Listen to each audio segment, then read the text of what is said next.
बिस्मिल्लाहिर्रहमानिर्रहीम। Welcome back to smart by simplified channel. आज हम पढ़ेंगे मैकेनिज्म ऑफ सेलुलर रेस्पिरेशन। हाँ जी, लाइट रिएक्शन, एनारोबिक और एरोबिक रेस्पिरेशन के बाद तीसरा इंपॉर्टेंट लॉन्ग क्वेश्चन हमारे पास है, mechanism of the cellular respiration. हाँ जी, रेस्पिरेशन जो हो रही है सेल्स के अंदर, जिसे हमने सेलुलर रेस्पिरेशन बोला है, इसको इंट्रासेलुलर रेस्पिरेशन भी बोल सकते हैं। तो इसका हम आज मैकेनिज्म देखेंगे। ये एक सीरीज ऑफ रिएक्शन होते हैं। यहाँ पे हम मैकेनिज्म में 3 स्टेप्स देखेंगे। अगर आप 3 स्टेप्स को और डिटेल से देखेंगे तो ये बहुत ज़्यादा ये एक सीरीज ऑफ रिएक्शंस हैं, लेकिन हम यहाँ पे सिर्फ जस्ट बेसिक्स देखेंगे। तो चलिए स्टार्ट करते हैं। हाँ जी, mechanism of cellular respiration. Respiration का क्या मतलब था? सेलुलर रेस्पिरेशन का फूड की ऑक्सीडेशन। ठीक है, फूड की ऑक्सीडेशन से हमें क्या मिलता है? एटीपी। अब हमने एटीपी बनवानी है इससे, तो सबसे पहले हमें रिएक्शन स्टार्ट करने के लिए एक्टिवेशन एनर्जी देनी होगी इसको। दूसरा, इसकी लोकेशन देखें तो पहला स्टेप जो होता है ग्लाइकोलिसिस का, वो साइटोसोल में होता है। बाकी जो स्टेप्स होते हैं, क्रैब्स साइकिल होना होता है, इलेक्ट्रॉन ट्रांसपोर्ट चेन का रिएक्शन जो होना होता है, वो माइटोकॉन्ड्रिया में होता है। तो माइटोकॉन्ड्रिया को इसलिए हम क्या बोलते हैं? Power house of the cell. ठीक है, ये सेल का जो है एनर्जी पावर हाउस है। यहाँ ये जो है एनर्जी प्रोडक्शन में जो कौन सी स्ट्रक्चर, कौन सी ऑर्गेनल इस्तेमाल होती है, वो कौन सी ऑर्गेनल इन्वॉल्व है? माइटोकॉन्ड्रिया। समझ आएगी? अब देखिए, कहता है कि for the study of all the reactions of cellular respiration we will go into the mechanism of the aerobic respiration.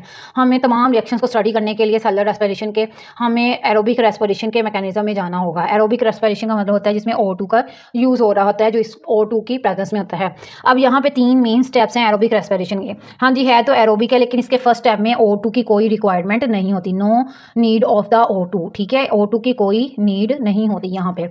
दूसरा, ये तमाम टिश्यूज़ के सेल्स में होता है। साइटोसोल में ये हो रहा होता है। साइटोप्लाज्म के अंदर एंजाइम्स होते हैं जो ग्लाइकोलाइसिस करवाते हैं। सबसे पहले फूड की ब्रेकडाउन कहाँ पे होती है? साइटोसोल में होती है। आप देखें कि इसके फर्स्ट स्टेप में ग्लूकोज जो 6 कार्बन है, ग्लूकोज क्या है? एक 6 कार्बन मॉलिक्यूल है। इसको ब्रेक डाउन करवाना है। ये सबसे पहले ब्रेक डाउन होने के लिए, इस रिएक्शन को स्टार्ट होने के लिए एक्टिवेशन एनर्जी चाहिए। सबसे पहले हमें इनपुट एनर्जी देनी होगी, एनर्जी की एज अ इनपुट होगी। उसके बाद हमें जो है नेट एनर्जी हम इसकी निकालेंगे, नेट वर्थ ऑफ एनर्जी। क्या कहते हैं? It results 2 molecules of pyruvic acid. इसमें 2 पायरोबिक एसिड के मॉलिक्यूल्स बनते हैं। 3 कार्बन वाले 2 मॉलिक्यूल्स बनने होते हैं। अब क्या होता है कि यहाँ पे सबसे पहले हम एक्टिवेशन एनर्जी या इनपुट देंगे एनर्जी के सूरत में, क्योंकि जब इसकी ब्रेकडाउन करवानी है ना, तो इसके साथ जाके फॉस्फेट जो ग्रुप है, जो फॉस्फोरस है, वो जाके अटैच होगा। जब ये जाके अटैच होगा तो जो मॉलिक्यूल बनेगा ना, वो इनस्टेबल फॉर्म में होगा, वो स्टेबल फॉर्म में नहीं होगा। अब उसको स्टेबल में आने के लिए ना, फिर एटीपी की एनर्जी होगी। 2 एटीपी क्यों बोला है? पहले एक एटीपी आएगा, इस ग्लूकोज के साथ अटैच हो जाएगा और एक मॉलिक्यूल बनाएगा। नाम नहीं लूँगी वरना कम्प्लेक्स किस्म के ये रिएक्शन हो जाएंगे, याद नहीं रहेंगे आपको। ठीक है, फॉस्फोरस यहाँ पे आके लग गया। फिर उसके बाद ये जो बनेगा हमारे पास मॉलिक्यूल, वो अनस्टेबल होगा। उसके बाद फिर हमें एक स्टेबल जो है क्या बनाने के लिए, एक मॉलिक्यूल बनाने के लिए एक और पी आके लगेगा। तो इसके दोनों साइड पे 2 आके पी लगेंगे।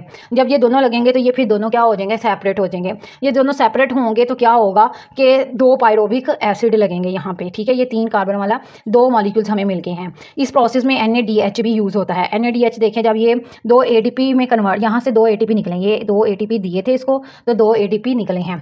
जो यहाँ पे ये वाला प्रोडक्ट ATP की बात कर रही हूँ। अब देखें, जब ये रिएक्शन चलता जाएगा, क्या होगा कि यहाँ पे जो मॉलिक्यूल बनेगा ना, वो यहाँ पे क्या होगा कि वो मॉलिक्यूल की ऑक्सीडेशन होगी, यानी कि वो अपना जो इलेक्ट्रॉन्स हैं वो लूज़ करेगा। अब वो इलेक्ट्रॉन जो लूज़ करे हैं इसने, वो किसको जाएंगे? वो NAD उसको जो है एक्सेप्ट कर लेगा। जब वो उसको एक्सेप्ट करेगा, क्योंकि ये क्या है? इलेक्ट्रॉन एक्सेप्टर है। ये क्या है? इलेक्ट्रॉन एक्सेप्टर है। तो जब ये इलेक्ट्रॉन एक्सेप्ट कर लेगा तो ये किस में कन्वर्ट होगा? NADH में। ठीक है, तो ये 2 यहाँ पे मॉलिक्यूल 2 बन जाते हैं। यहीं से ये 2 मॉलिक्यूल्स बन जाते हैं। 2 ऐसे मॉलिक्यूल्स बनते हैं जिनके साथ फॉस्फेट लगा होता है। अब देखें, ये NAD आके यहाँ पे रिडक्शन का प्रोसेस करवाएगा, यानी कि क्या होगा? रिडक्शन का मतलब होता है गेन ऑफ इलेक्ट्रॉन्स। ये इलेक्ट्रॉन गेन कर लेगा, इनमें से इलेक्ट्रॉन्स निकल जाएंगे। यही तो हो रहा है यहाँ पे। ठीक है, रेस्पिरेशन में तो यही तो होता है कि इलेक्ट्रॉन्स निकलते हैं फूड के मॉलिक्यूल से। उन फूड की ऑक्सीडेशन होती है, इनकी क्या हो रही है? ऑक्सीडेशन। और जो इलेक्ट्रॉन्स ले रहा है वो क्या हो रहा है? वो रिड्यूस हो रहा है और यहाँ पे रिडक्शन हो रही है। NAD की रिडक्शन होगी, फूड की ऑक्सीडेशन होगी। फूड के जो 2 मॉलिक्यूल ग्लूकोज से बने हैं उनकी ऑक्सीडेशन होगी। आप देखें क्या होगा कि यहाँ पे जो ADP हैं वो ATP में कन्वर्ट होंगे। अब जो इनके साथ फॉस्फेट ग्रुप फॉस्फोरस लगा हुआ था वो निकलेगा। ठीक है, वो इनऑर्गेनिक फॉस्फेट निकलेगी। तो क्या होगा कि ये जो ADP थे वो किस में कन्वर्ट हो जाएंगे? ATP में। किस में कन्वर्ट हो गए? ATP में। अब देखिए, ये हमारे पास प्रोडक्ट है। ठीक है, मेजर प्रोडक्ट जो हमें चाहिए ATP। उसके बाद जो मॉलिक्यूल्स निकलेंगे वो है 2 पायरोबिक एसिड। तो ग्लाइकोलिसिस में हमें टोटल 2 ATP जो है वो मॉलिक्यूल बनते हैं। अब ये सारा प्रोसेस क्या कहला रहा है? ग्लाइकोलिसिस। ग्लाइकोलिसिस की टर्म देखें तो देखें ग्लाइकोमीन ग्लूकोज। ठीक है, ग्लाइकोमीन ग्लूकोज और लाइसिस मीन ब्रेकडाउन, सीधा सीधा के ग्लूकोज की ब्रेकडाउन हो रही है, क्योंकि ग्लूकोज जो एक फूड की फॉर्म होती है जो मेजर सोर्स ऑफ एनर्जी है। तो मेजर सोर्स ऑफ एनर्जी क्या है? ग्लूकोज है।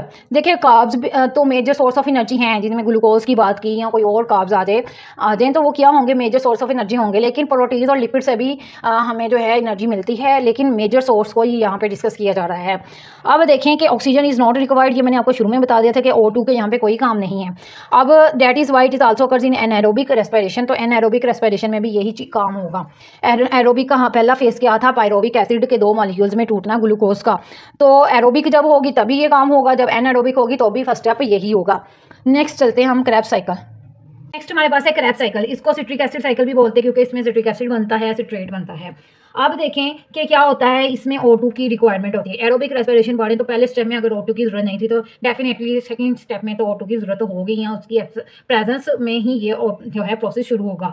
तो जब अवेलेबल होती है, जब ऑक्सीजन अवेलेबल होती है, तो molecules of pyruvic acid move from the cytoplasm to the matrix of the mitochondria. तो क्या बताया था, इसकी लोकेशन माइटोकॉन्ड्रिया के मैट्रिक्स में ये स्टेप परफॉर्म होगा। तो क्या हो जाता है, पायरोबिक एसिड जो दो बने थे, दो मॉलिक्यूल्स वो कहाँ पे मूव करेंगे? माइटोकॉन्ड्रिया में। उसके बाद कहता है यहाँ पे सीरीज ऑफ रिएक्शन जो होते हैं वो स्टार्ट हो जाएंगे। हाँ जी, Here are the series of reactions called the Krebs cycle discovered by the British scientist Sir Hans Krebs occurs। अब इसको क्रेब्स क्यों बोला गया है, क्रेब्स साइकिल क्यों बोला गया है? क्योंकि ये जो एक साइंटिस्ट क्रेब्स था जिसका नाम सर हांस क्रेब्स था, उसके नाम पे इसको, जिसने इसको डिस्कवर किया, उसके नाम पे इन सीरीज ऑफ रिएक्शन को क्या कह दिया? Krebs cycle. अब साइकिल इस वजह से बोला है कि जिस पॉइंट से ये रिएक्शन स्टार्ट होंगे उसी पॉइंट पे आके ख़त्म होंगे, फिर उसी जो है पॉइंट से ये चलेंगे। अब कहता है कि बिफोर क्रेब्स साइकिल से पहले क्या होता है? Each पायरोबिक acid converted into acetyl coenzyme ए। इसको एक प्रोडक्ट में कन्वर्ट किया जाता है जिसका नाम है acetyl coenzyme A. Carbon dioxide and NaDH, जब ये बनेगा इसके साथ कार्बन डाइऑक्साइड भी बनेगी, ठीक है, उसके साथ NaDH भी बनेगा।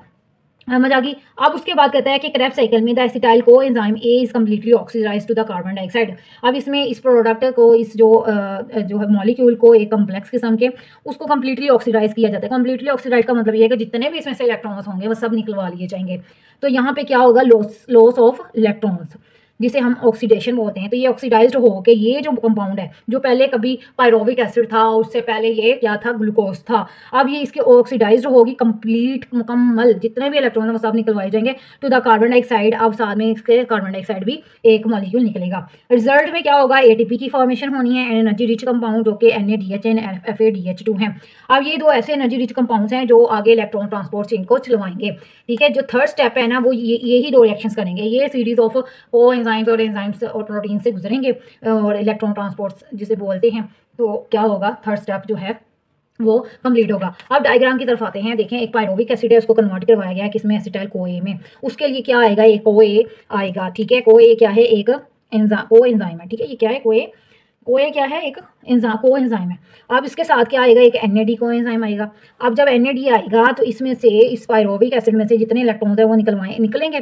तो ये क्या है? NAD इलेक्ट्रॉन एक्सेप्टर है, तो ये क्या कन्वर्ट हो जाएगा? NADH में। किस में कन्वर्ट होगा? NADH में। जब ये NADH में कन्वर्ट होगा तो यहाँ से निकलेगी हमारे पास कार्बन डाइऑक्साइड, ठीक है। और जो हमारे पास रिजल्टिंग प्रोडक्ट बनेगी जो, वो क्या है? Acetyl CoA. तो दो पायरोविक एसिड के मॉलिक्यूल्स हैं तो दो ही एसिटाइल कोए बनेंगे, ठीक है। तो एसिटाइल कोए क्या है? एक दो कार्बन एटम्स पे मुश्तमिल कंपाउंड है। उसके बाद क्रेब्स साइकिल स्टार्ट होगा। क्रेब्स साइकिल में फिर कोए जो है वो निकल जाएगा, यहाँ से कोए क्या हो जाएगा? बाहर आ जाएगा। और साथ में पीछे क्या रह जाएगा? जो प्रोडक्ट रह जाएगी उसको फिर यहाँ पे फिर 3 NAD आएंगे। 3 NAD आके 3 NADH में कन्वर्ट हो जाएंगे। तो जब ये कोए यहाँ से निकलेगा तो फिर CO2 यहाँ से निकलेगी। उसके बाद ये क्या करेगा? ये आगे जो एसिटाइल है वो आगे किस में कन्वर्ट होगा? आगे जब जाता जाएगा तो ये क्या होगा कि जो ATP थे वो ATP में कन्वर्ट हो जाएंगे, और जो यहाँ पे ATP बने थे। उसके बाद जो FAD है वो भी FADH2 में कन्वर्ट हो जाएगा। और इस तरह से ये जो साइकिल है वो चलता रहेगा। अब यहाँ पे कम्प्लेक्स नियमों के साथ जो है मॉलिक्यूल्स बनते हैं। सबसे पहले तो पायरोविक एसिड से सिट्रेट बनेगा, सिट्रेट से फिर ये आइसोसिट्रेट यानी अपने आइसोमर में कन्वर्ट होगा। उसके बाद ये अल्फा ग्लूटारेट में कन्वर्ट होगा। उसके बाद ये सक्सिनाइल कोए में कन्वर्ट होगा। सक्सिनाइल से ये सक्सिनेट में कन्वर्ट होगा। उसके बाद ये फ्यूमरेट में कन्वर्ट होगा, मेलेट में उसके बाद कन्वर्ट हो जाएगा। उसके बाद ऑक्सैलोएसीटेट में कन्वर्ट होगा। तो ये होता है क्रेब्स साइकिल। ये तो बेसिक्स हैं जो आपको बताई गई हैं। नेक्स्ट हम चलते हैं electron transport chain. Electron transport chain में क्या होता है? This step occurs on the inner membrane of mitochondria. ये तो मैट्रिक्स में हुआ ना, जो उसका फ्लूइड होता है, ठीक है। जो माइटोकॉन्ड्रिया का जो इनर फ्लूइड होता है मैट्रिक्स में हुआ है। इसकी लोकेशन क्या है? Membranes of the mitochondria. Membranes of mitochondria, अब कहता है माइटोकॉन्ड्रिया की मेम्ब्रेन पे ये स्टेप हो रहा होता है ड्यूरिंग इट, इसके दौरान NADH और FADH2 जो होते हैं वो change back to NAD and FAD। ये इतने हाई एनर्जी कंपाउंड्स हैं कि यहाँ से इनके इलेक्ट्रॉन निकलेंगे तो जो प्रोडक्ट्स जो हमें मिलेगी वो क्या होगी, प्योरली ATP होंगे। अब by releasing the electrons and hydrogen ions, यहाँ से इलेक्ट्रॉन्स भी जितने भी हैं एनर्जी सोर्स हैं वो निकाले जाएंगे, हाइड्रोजन आइंस निकलेंगे, आइंस की सूरत में जो है हाइड्रोजन मिलेगा। The release electrons pass through an electron transport chain and release the energy. तो ये कब बननी होती है, जब एक चेन से ये गुजर रहे होंगे, ठीक है, एक से दूसरे के पास, दूसरे से तीसरे के पास। तो क्या होता है कि जो ये एनर्जी रिलीज करेंगे ना, वो एनर्जी यूज होगी ATP बनाने के लिए। This energy is use to make ATP at the end of chain the electrons and hydrogen ions combine with oxygen and form the water. At the end क्या होता है, यही हाइड्रोजन आइंस जब oxygen के जो है ऑक्सीजन के साथ कंबाइन होंगे, क्योंकि यहाँ पे ऑक्सीजन की प्रेजेंस में होना है, ये एक हम एरोबिक रेस्पिरेशन पढ़े हैं। तो जब यहाँ पे आके O2 लगेगी तो ये वाटर में कन्वर्ट हो जाएंगे। ये देखिए NADH जो है क्या करेगा, 3 ATP को 3 ATP में कन्वर्ट कर देगा, O2 यूज़ करेगा और NAD जो है हमारे पास प्रोडक्ट निकलेगी, तो साथ में वाटर का मॉलिक्यूल बनेगा। तो मेजर यहाँ पे हमने जो देखा है वो ATP की प्रोडक्शन है। फिर उसके बाद क्या होता है, FADH2 जो होता है वो 2 ATP को 2 ATP में कन्वर्ट करता है, ऑक्सीजन यूज़ करता है। FAD जो H2 है वो FAD में कन्वर्ट हो जाता है और यहाँ से ये ऑक्सीजन के साथ मिलकर क्या बना रहा होता है, H2O बना रहा होता है। तो मेजर प्रोडक्ट हमारे पास क्या है, 2 ATP, यही हमें चाहिए, ये जो ATP है वो चाहिए हमें। तो यहाँ पे देखें इलेक्ट्रॉन ट्रांसपोर्ट के थ्रू हमें 5 ATP के मॉलिक्यूल्स मिलते होते हैं। यहाँ पे कितने मिल रहे थे, यहाँ पे हमें एक तो ये मिला ATP, ठीक है, यहाँ पे ATP का एक मॉलिक्यूल बनेगा जब एक साइकिल चलेगा। तो पायरोविक एसिड के 2 मॉलिक्यूल्स बने थे ग्लूकोज के टूटने पे, तो ये 2 दफ़ा प्रोसेस चलेगा तो 2 ATP बनेंगे। यहाँ पे समझ आ गई? होप तो आपको ये अंडरस्टैंड हो गया होगा। तो अल्लाह हाफिज़, अपना ख्याल रखिएगा।